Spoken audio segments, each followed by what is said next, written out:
Victor Wembanyama versus Chet Holmgren. In my opinion, we just witnessed Act 1 of the best big man rivalry of the future, because in each of their head-to-head matchups as rookies, it's evident that there's been some smoke brewing between these two for quite a while. It's July 11th, 2021. Maybe y'all have heard about what went down in Latvia between France and the USA in the FIBA U19 World Cup final.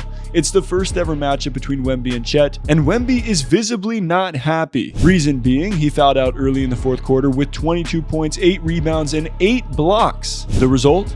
Watching his country lose by 2, 83-81, as Holmgren hoisted the trophy and tournament MVP. Self-described as the worst basketball memory of his life, Wemby already had a bone to pick with Chet more than 2 years before they'd ever face off in the NBA. Smoke established. But before we even get to that point, I think it's important to consider what the circumstances surrounding each of these guys were heading into the league. On one side, you had the best prospect since LeBron James, with seemingly all the hype in the world surrounding him, to the point where people, including me at one point, were making the case for him to potentially become the greatest player of all time before he even stepped foot onto an NBA floor. Was I a bit dramatic with that take? A whole 8 months before the man was even drafted?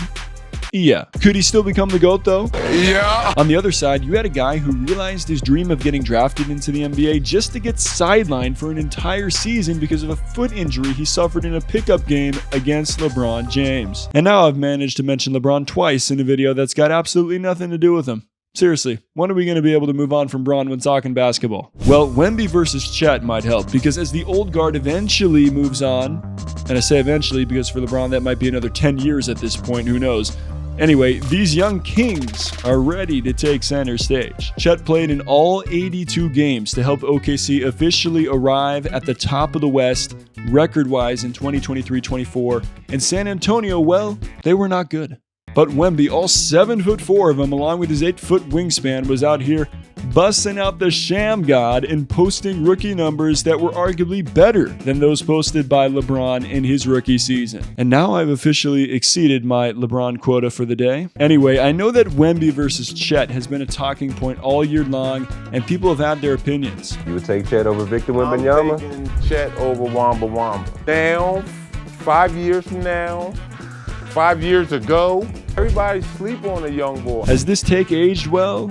I'll leave it up to y'all to decide, but whether it's had to do with the Rookie of the Year race, which Chet chimed in on himself during All-Star Weekend. How much would it mean to win Rookie of the Year to you? You know, it'd mean a lot to me personally, just knowing, how much work I've put into everything, just getting back healthy, getting back on the court. Yeah. It'd be extremely cool for sure. Or whether it's had to do with the best young big men combo, or the fact that Chet Holmgren is 7'1" and still gets dwarfed by Wemby, you get the point. Even though Wemby said this at All-Star Weekend. Do you have a biggest rival yet? I don't have no. I don't have a new rival.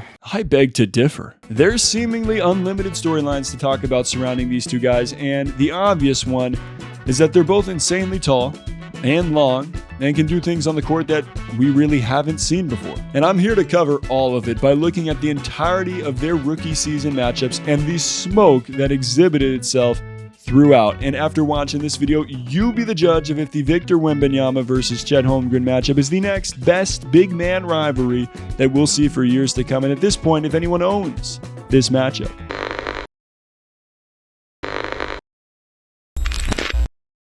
Alright, let's pause for a quick shout out to Rakuten, who is not sponsoring this video by the way. They're just the #1 option for cashback with online shopping. I use Rakuten whether it's through the website or the app every time I shop online, and I have a link in the description down below. Now, I'm completely transparent. This is an affiliate link. I will get credit if you go to this link, but most importantly, you will get credit, because when you spend $30, you'll get $30 back, and whatever store that you're shopping at, depending on the cashback that they're giving right now, you'll get that percentage back as well. It's legit. I've used this for years. Think about it like this. Support my channel through the link by buying whatever you want online. That's a pretty good deal, right? Let's get back to the video.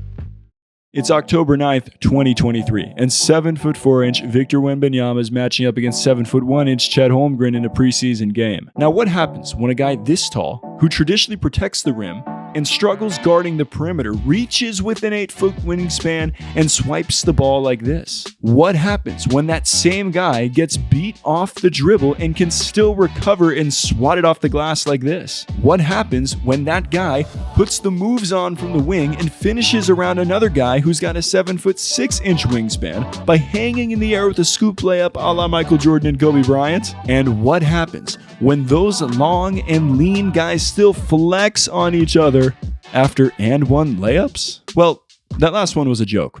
Whether it landed or not is on you. You can let me know in the comments. But Chet certainly made light of it. But you get my overarching point. I know it's just preseason, but for sure the games against OKC are going to be interesting. Yeah.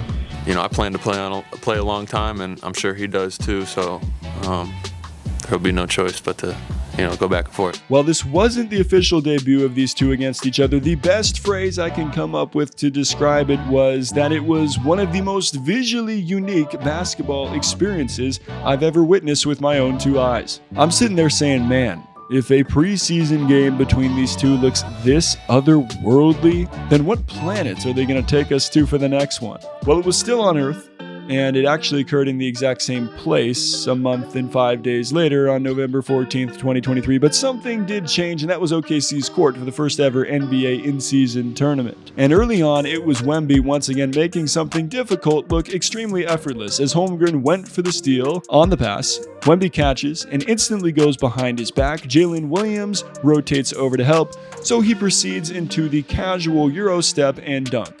Not a 7'4" guy, just casually pulling off guard moves like he's in warm-ups. No big deal. Anyway, besides this moment, it wasn't a great night overall for Wemby and the Spurs, to be honest. He posted just 8 points on 4 of 15 from the floor to go along with 14 rebounds. And honestly, it wasn't that much better for Chet either, as he scored just 9 on 3 of 10 shooting and grabbed 7 rebounds. Good thing the Thunder have SGA, who is embarrassing defenders from the jump on his way to 28 points. There was some action in the form of a scuffle near the end of this one as the Thunder were running away with it. A little smoke all around between these two young teams. OKC wins 123-87.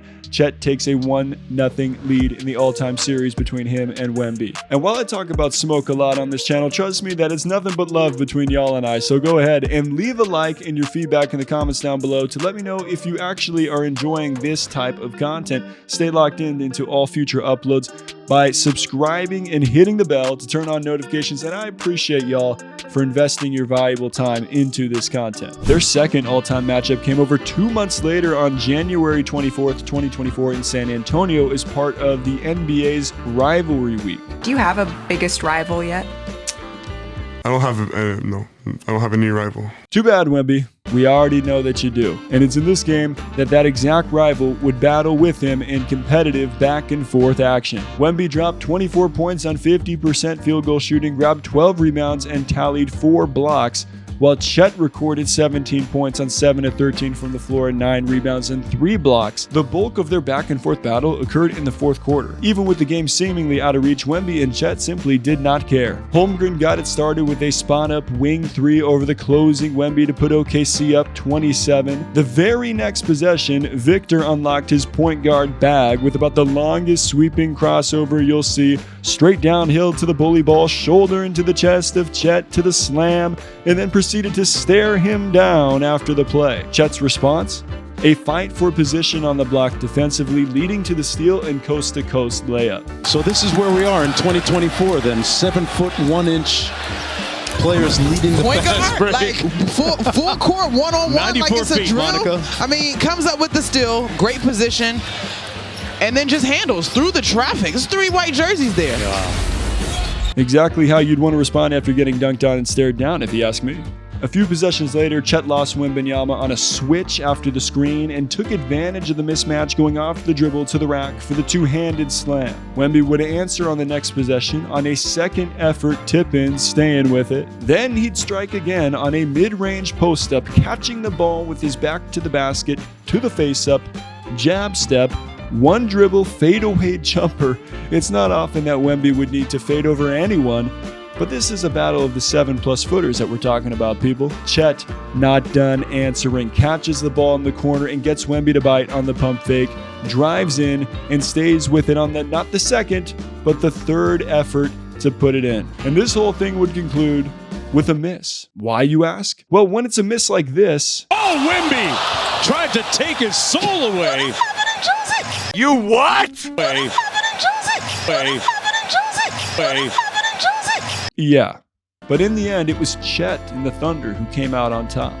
Try to go out there with an understanding that, you know, obviously there's a big narrative around the game because of the matchup and everything, but also understanding that it's still the Thunder versus Spurs and we got to win a basketball game. So just going out there and trying to compete at as high of a level as I can. 140 to 114, massive W for OKC. Chet leads 2-0 over Wemby. Now, if you thought that battle was good, just wait until you see this next one. February 29th, 2024 in San Antonio. Going into this game, the debate for Rookie of the Year was leaning in Wemby's favor, but was still very much up for grabs. Let's just say after this one, it was no longer a debate. The Thunder came in riding a 6-game win streak and were a legitimate top team in the entire league. Wemby's team, once again, was not. But that didn't stop them from competing. That was a good little battle.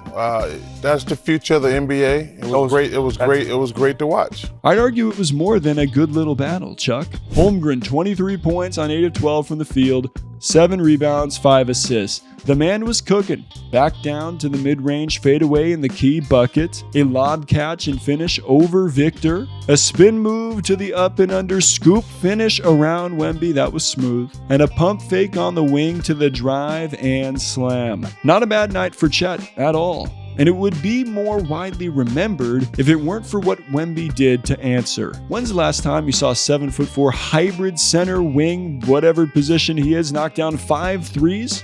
I couldn't tell you. Okay, how about the last time you saw the same dude who hit 5 threes also rack up 5 blocks? That player simply doesn't exist. Until now. Wembanyama dropped 28 points, grabbed 13 rebounds, dished out 7 assists, and racked up 5 blocks, including one that only he could make, recovering on a step-back jumper from 7'1" Chet Holmgren that would be seemingly impossible to even contest for most players. This sealed the game and the Rookie of the Year race in the minds of many. And if you don't think that these games against Chet aren't personal and may even mean a bit more to Wemby, think again. I missed it. I love it. I missed it. Hey, way back from the road trip with more than 16,000 people that I love. That's feeling. Hey, tailgate, go Spurs, go. 1, 2, 3, go Spurs, go!